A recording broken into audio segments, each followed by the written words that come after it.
По поводу твердости, вот хотел такое сказать, что 62-67 написано на напильнике.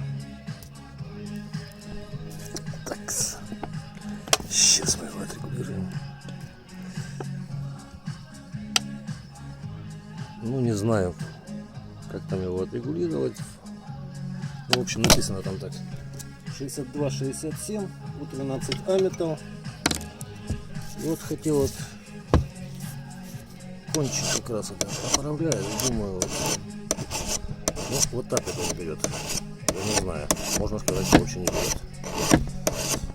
Это какой твердости металл, вот кто, может быть, подскажет, какой твердости клинок получился. Ну, вот проскальзывает вот как-то, ну, в общем, как-то так.